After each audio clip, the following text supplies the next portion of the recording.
Man from the north, we're going to bring it home. Keep the cameras there, we've a big cup to come back with.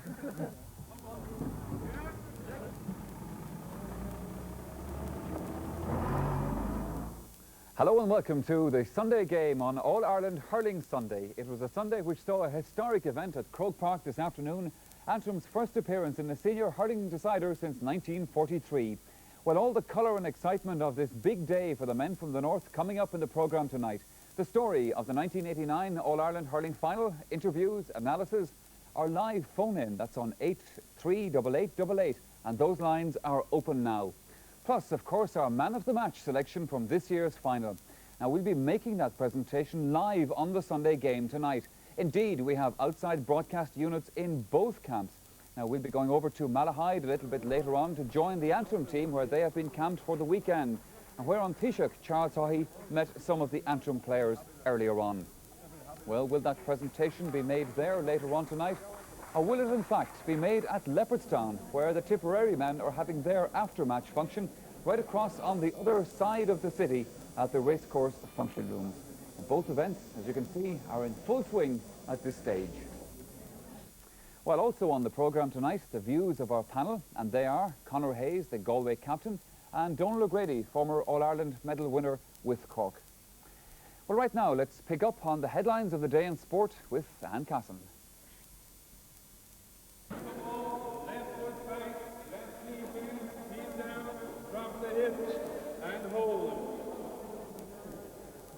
It's been a well-organised morning for the men of Tipperary. After breakfast, they went by coach to St. Michael's. There they had Mass at St. Michael's School. Afterwards, a limber up in the gym there and then out on the field. It is being said that this is the fittest Tipperary team ever to contest in All-Ireland. And if it is, and I have no cause to doubt it, then the man responsible is international athlete Philip Conway. You have to learn the skills of stretching well into the winter months and keep it up, and you have to maintain it right along all the time. So in that phase, you have no doubt about them at all today. I'm very pleased with the way they have prepared themselves. That's the physical health. What about the mental health? And how about the man beside you? What have you been doing with them? The mental health is very good, and the skill factor and the team coordination has been well prepared by Babs here, who is well used to that. Sure is. Just taking you away from this last limber up before Croke Park. Are your nerves as good as the lads say theirs are? Oh, my nerves are good, Jimmy. I never felt as relaxed either as a player or on my 3 years as a selector. Credit is everybody's, they've been telling us we're going to win, but I don't accept that. We have a job to do, and I think we set out the Monday after last year's All-Ireland to be here today. All our plans were geared up today, and we have no complaints. If Antrim win, we'll shake hands with them, but we're prepared as well as the Tipperary team can be prepared. Thanks to Phil, thanks to all the lads, and more particularly thanks to the lads themselves. The efforts they've made, the generosity they've showed to us, Tipperary Hurling, has been immense, and we couldn't ask for any more, and everything we asked for we got.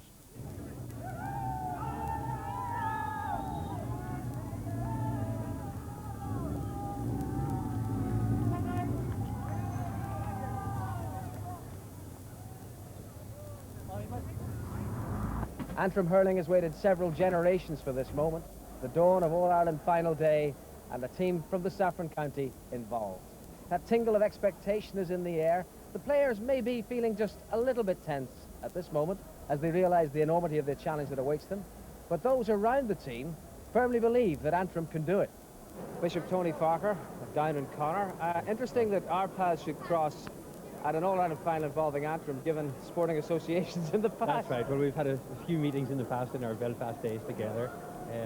This is obviously a slightly different one for the two of us, but very much one for tremendous enthusiasm for myself. And I think all Northerners, like yourself, are taking an extra sort of special thrill in the occasion today. On the way down, I read the Irish press. Unbelievable. Don't give us a chance at all. Say we shouldn't even be there. The way we come out of Ulster, to say we shouldn't be there. Say it should be an open draw. Antrim are here to prove a point. We're going to win the All-Ireland hurling final. Well, so much. Yeah, it is a fabulous day. There's no point in denying. I mean, what do you say after captain teams in All-Ireland final? I mean, but you say you're great. Like, I mean, it's unreal. And it's something that I just have to go home and think about for a few days. It'll take a while to sink in, but it's a fabulous feeling. And so many good performances. The Bonner brothers, John Kennedy. Yes, I mean, I'd have to sit back and look at the game again. All through, I think it was a great team effort. Right through, I knew even last night we had a players meeting and the lads were so keyed up for them that, you know, they were taking nothing for granted, and everybody just wanted to play well and do well for each other. Well, last year we were in the same position, Jimmy. They brought me in, we were after losing, it was hard to talk to you, it was a bit easier this time. I think after Declan Ryan getting the goal there in the first half, I think he was one for a pint, and his lob just in underneath the crossbar, and I think that's what killed them off a lot. I think putting it down to a lot of that goal was turning point of the game. And they found midfield, the whole midfield diamond was difficult for them. Yeah, Declan Carr and Colin Bonner had a great game in the middle of the field. They dominated there really, and they sent in great ball into the forwards. It was great. It was very easy for us to pick off scores. It was a funny game watching it from my vantage point. I thought we started very shakily, and we seemed very nervous in our strike, in our forwards especially. But Antrim came down and got a few chances, and luckily for us, things went well and they didn't score. So when Declan Ryan got his goal, I think we opened up and did the hurling like we should. 2 goals and 12 points, and made a few more. Great day for you. I don't know about the 2 goals, Jimmy. I think I only got 1. Huh? Did you not get the final touch to Collins one, no? No, I don't think so, no. No, I think Cormac Bonner got that one. I think it might have hit me in the way, but it was nothing that I had to do with it, to be honest. But no doubt about the last one. That was the little icing on the cake, wasn't it? I think, you know, at that stage, I was just lucky, Jimmy. I think, you know, it hopped up nicely in front of me, and I don't think I could miss. Midfield for them was a killer area, really. Yes, it sure was. Declan Carr was tremendous, and Colin Bonner had a point to prove. He was dropped for the semi-final, he was very disappointed. But he came back and he gave an all-star performance today. We started well, we had a breeze behind us, and we got confidence, plenty of confidence, so it worked out well for us. And what about Nicholas? Nicholas, great. What can we say about all the forwards, really? They were getting the right type of ball and they were using it to its best effect. Yeah, well, it's great that he started the 80s with a minor medal and finished the 80s with a senior medal. So it's great for Nicky, Joe and myself. We were on that 80 minor team. What are you telling me now? You're going to begin the 90s with a hat-trick? Yeah, we have to now. We have to keep it going. We have to defend our crown with honour next year. And please God, next year things will go well and we'll get another All-Ireland. We have silence, please, for the Antrim officials. Thank you. Yeah. Lads, I don't have a whole lot to say. Needless to say, on behalf of our team, we congratulate you from the bottom of our hearts on a magnificent performance and a great display of hurling. Suffice to say that we're very disappointed ourselves at being beaten. However, your win possibly was needed as much as ours, if not more, and we would hope that when we meet you in the National League, we'll have an equally sporting game in Belfast, and we'll welcome you up at that time as All-Ireland champions. Again, the best of luck to you, and may you bask in your success until next year, and perhaps we might be able to turn the tables. For Academy Lamayog lads. 12 months ago I was accused of being less than generous to some of our players, and I suppose at this stage one of the players that I was less than kind to was Pat Fox, and I suppose if anybody is high up there on top of the Rocket Castle, it's Pat Fox, and I know the other lads won't mind me mentioning him, because his loyalty and his commitment to us showed what the rest of the lads are. And I just want to say thanks, Pat, thanks everyone, down to the 24, including Paul Delaney, for what we've done for Tipperary hurling. We haven't gone that decade like a lot of people might thought we would without winning the All-Ireland. To my 2 selectors, Theo and Donny's, 25 years ago to the day since we first got the McCarthy Cup in here, and we've been great friends since. And to Phil Bennis or Richie Bennis or to the men in Cork, they'll have to worry about us for another year, I can assure you. And they all say about filling the cup, but how nice it is to fill it with Tipperary spring water.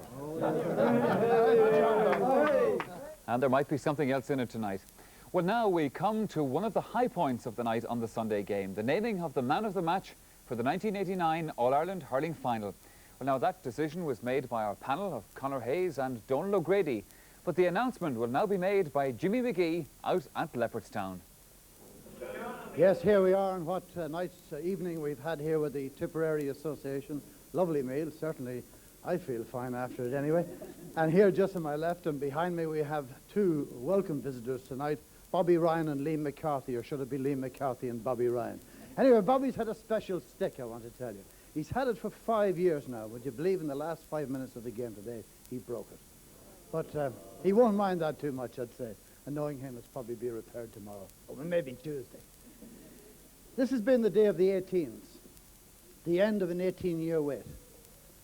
They won by 18 points. Antrim scored 18 points. Tipperary used 18 men to win it. And Nicholas English, despite what he said in that post-match interview, did score 18 points. 2 goals and 12, a record. Now, he's very much in the running for the man of the match. So too are the Bonner brothers. What about Declan Carr, who was superb at midfield? John Kennedy, brilliant at wing back.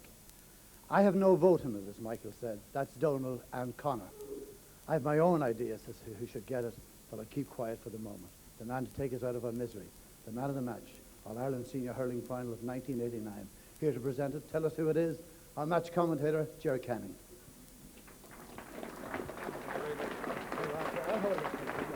Okay. Thank you, Jimmy.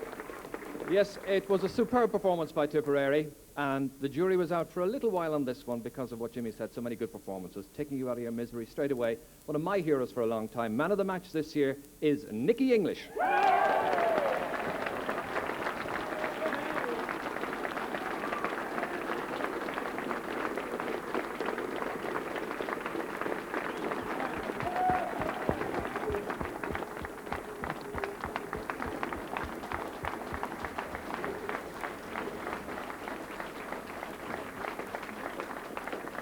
Don't let it fall. Don't let it fall. Everybody sit down. Thanks, Tyke. Nicholas, when all your teammates, all your peers and all the guests here stood to acclaim you and applaud you, now you know what to think of you. I don't know, Jimmy. At the end of the day, I'd like to make 24 pieces of this, and the way my hands are shaking at the moment, You could do it. I could very well do it. Now, I know after the match, but we've seen the video since, you did get the last touch on that. I think if I did, it's courtesy of Cormac Bonner. So I don't really know. You'll have to watch it again. I know that you desperately wanted to play well on the big stage and the big occasion. Surely now even you must be satisfied.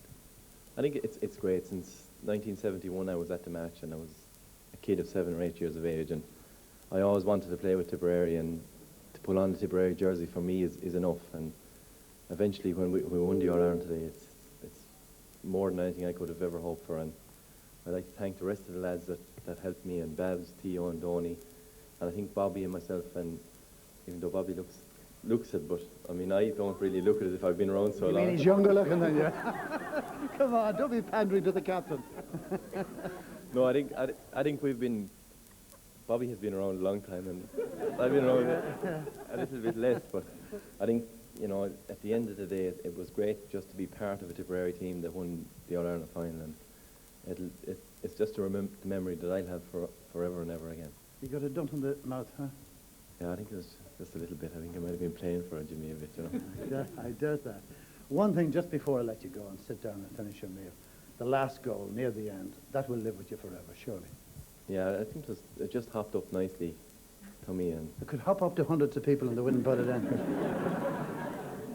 No, I think at the end of the day, it was lovely to score it, and probably only for it I wouldn't have this bit of glass over Declan Carr and then all the rest of the lads that played so well today. So it was lovely to score it, and those boys that nearly broke my back after scoring it, I hope they're feeling well now. And it's, as Bobby said today, it's great to be Tipperary man tonight.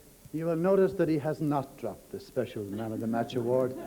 Why should he? Very near. No, I just want to say one other thing before I hand you back from Leopardstown, and it's this, and it's very simple. If this man, who is the man of the match, were going for personal glory today, just thinking of himself and not Tipperary, what score really would he have had? All that he gave away, all the passes, all the running of the ball. In my opinion, Nicholas English, you are the man of the match.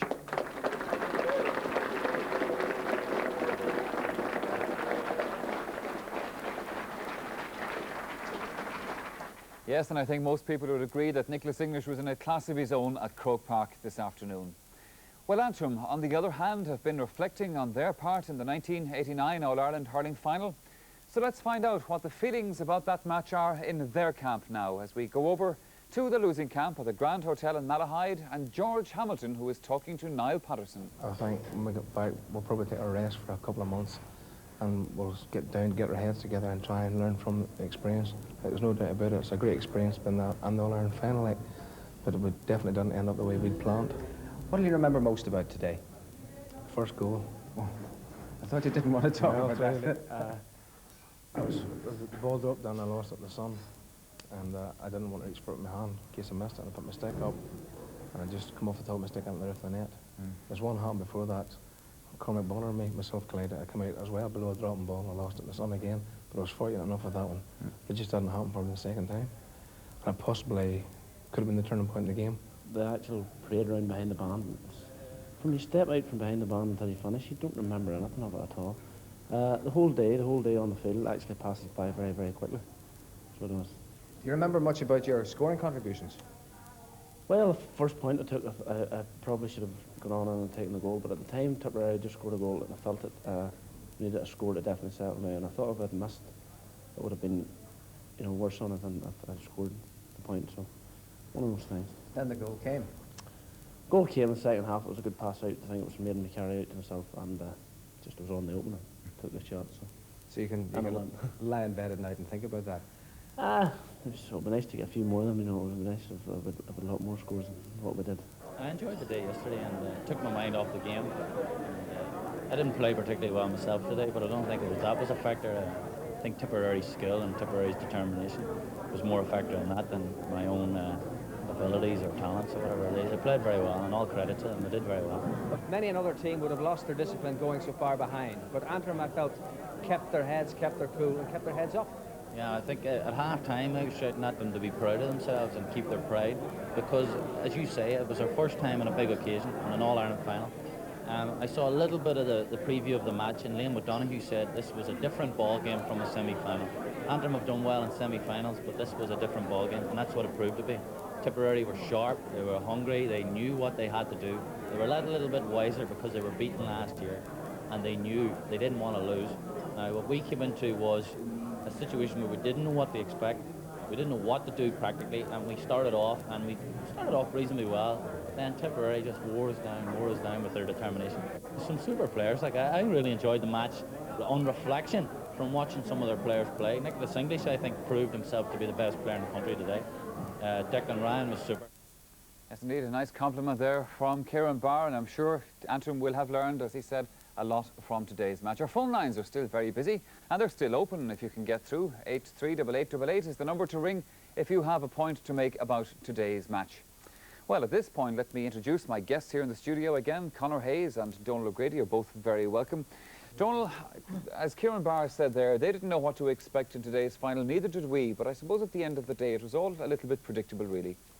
Well, that's true, Michael, but before I get into that, I want to offer Tip heartiest congratulations, really. They put up a superb performance, and it was nice also to see their backroom team rewarding past loyalties by introducing Donny O'Connell, Joe Hayes and Aidan Ryan. I thought that was a nice touch. But coming back to your question, really it was predictable.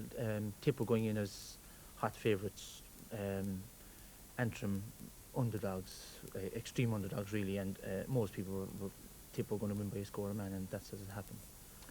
Conor, you've had some hard battles with Tipperary over the last 3 years, but I'm sure that your thoughts would have been with them today as well. Yeah, I think that their turn had been coming for the past couple of years, and they got their chance today, and they took it in fine fashion.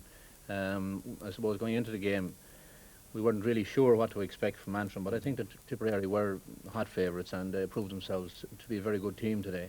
And I think that I suppose Antrim had probably surprised awfully, so the surprise element had gone out of it. Yeah. And Tipperary had prepared. Obviously, they were very fit, and psychologically they were much better prepared than Antrim were today. It was Antrim's first All Ireland, and I can appreciate the way that they were going into it, and didn't really know what to expect. And Tipperary had the experience and had the players in the end. Well, so no doubt about the result then. But Donal O'Grady, I just wonder, some of those Antrim misses early on in the match, maybe if they had put them away, do you think it would have been any different in the end?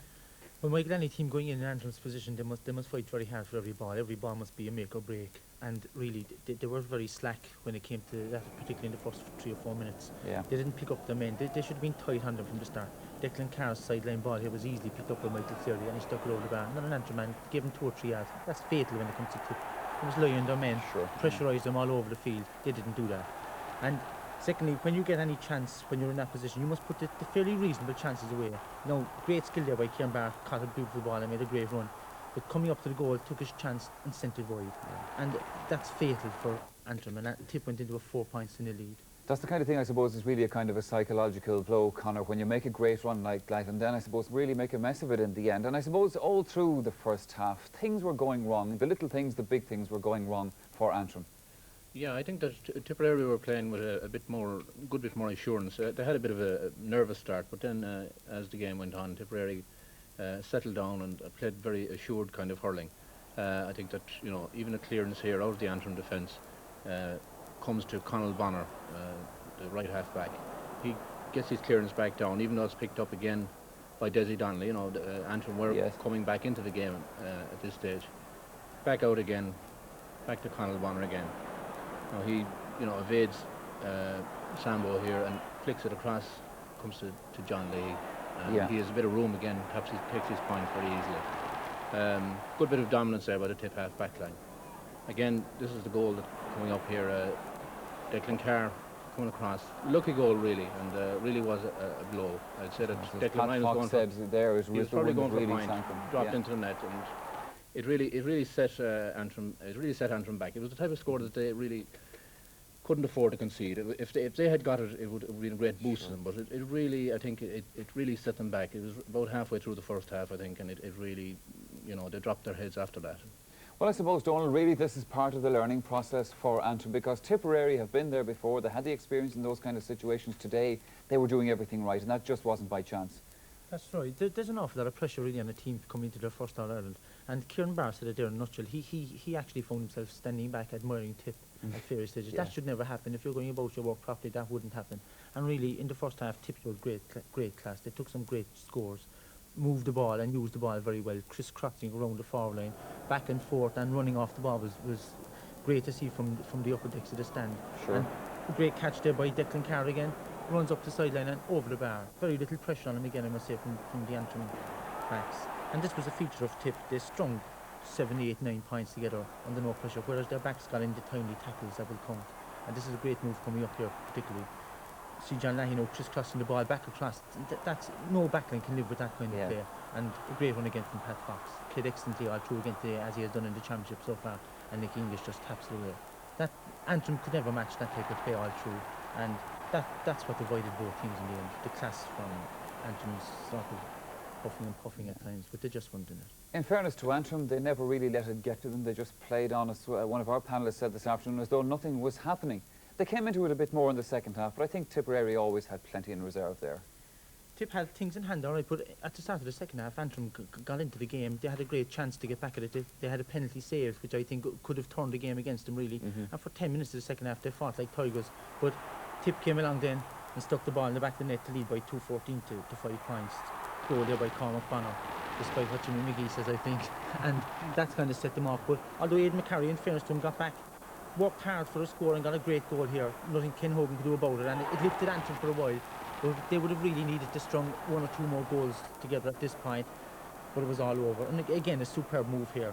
But it just shows how easy things were. There'll be 5 Antrim backs here at one stage, and none of them could stop Pat Fox. Yeah. So it just shows really. Although it was a great shot, it was a very well taken goal. He dropped the ball, and it was very hard to block those ones. But I mean, it showed Antrim 5 backs to 1 forward, and he still sticks in the back of the net. But first class display by Tip. Well, OK, now, Nicholas English has been saying one thing and Jimmy McGee has been saying another, and everybody is saying something different about that goal of Nicholas English's, the first one that he scored, or did he score this afternoon? Well, we're going to have a look at it again and see if we can sort it out with Conor Hayes, because I think that Cormac Bonner actually got this one, Conor. Yeah, Nicholas English rounds his man here, takes it up right into the edge of the square. Definitely he set up the goal. I mean, he did all the hard work, I suppose, and created the opportunity. Now watch this, Cormac gives it a flick. He gets a touch here, it comes off the post. Comes back out. Nicholas English is there, Cormac Bonner is there. It was a combined effort, but when I saw it on the day, I said Nicky English definitely got it. But looking at it in replay, I think Cormac Bonner should be credited with it. Yes, yeah. Well, maybe they can share half it each or something like that. And one man who is convinced actually that it was a goal for Cormac Bonner was Michael Fahey from Cork. He rang in to say that having seen it a number of times, he has absolutely no idea or no doubt at all about who scored the goal. Cormac Bonner he's putting it down to. Now it's time to have a look at some of your phone calls that have been coming in. A great response, and thank you very much for phoning in all through the last few hours indeed. A lot of people, of course, have really enjoyed the game today. Now, Frank Kieran from Middlesex thought it was absolutely brilliant. Terry O'Donnell rang from Perth in Scotland to congratulate Tipperary and to compliment Antrim on doing Ulster proud. And Mr O'Connor in Galway, I'm not too sure if it's Bernie, congratulated both teams but suggests a sinister thought that it was a stage-managed event to ensure a Tipperary win. Well, perish the thought indeed, Mr O'Connor. It was the best game of hurling this year, so said Kenneth Linsky of Mayo, but David Finn from Cork disagrees. It was the poorest All-Ireland since 1940, he says. There was no class, and he has seen them all. Well, good or bad, everybody seems to agree that the match was a very clean one today. Mrs Anne Long in Tallaght says that she'll be a Tip fan after today. That's so much that she enjoyed it. And Sean Thompson, also from Tallaght, compliments both teams and their sportsmanship, and he adds that he thought that the referee did very well. Now, on that point, Andy Dugru from Port Leisha says the referees have come in for a lot of criticism recently. Would Donal O'Grady like to give his opinion on today's ref? Well, I thought he was very good. He stepped in. No, there wasn't that much really that went on, but anything that did happen, any dubious tackles, Pat Delaney was in straight away and he exerted his authority. But it comes down to this: if the ref gets great help from the players, well, I mean, he can do a good job, and he did an excellent job today. Well, he certainly did. I would have to agree with that in full. Now, we're going to go back live to Leopardstown. We were there a moment ago to see the man of the match presentation to Nicholas English, but the celebrations, of course, continue. And Jimmy McGee is standing by to talk to us once again. Yes, I have a new question for Know Your Sport in years to come. Who scored a half a goal in an All-Ireland hurling final? Or actually, according to the other two bonners, Cormac definitely got that goal, and not Nicholas English. Well, this particular party is over, but of course it goes on later tonight when they meet the supporters outside here in the grandstand. It'll go on tomorrow, Tuesday, and Wednesday, and Thursday, and Friday, and October, and November, and December, and January. And why not? If you wait 18 years and title to cram it all in. But of course there's a little matter of an under-21 match in a week hence, and they'll be worried about that. At least a couple of them will anyway.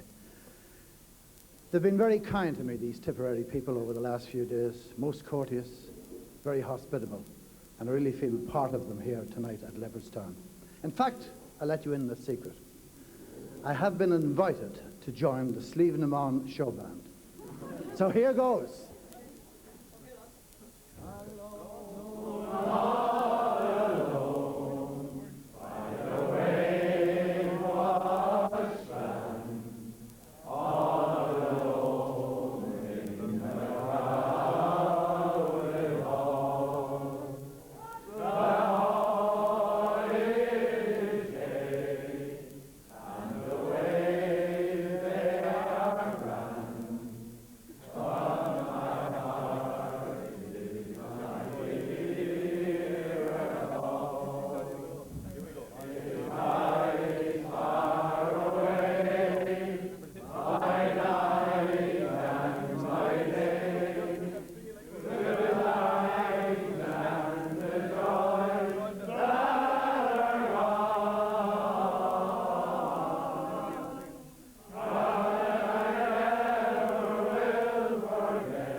Yes, the Valley. I said that'll get a few old rattles before the night is out tonight. And I would like to also add my words to what Jimmy McGee said. The hospitality and courtesy of the Tipperary people leading up to this All-Ireland final has been absolutely superb. Now it's time to take a check on the rest of it.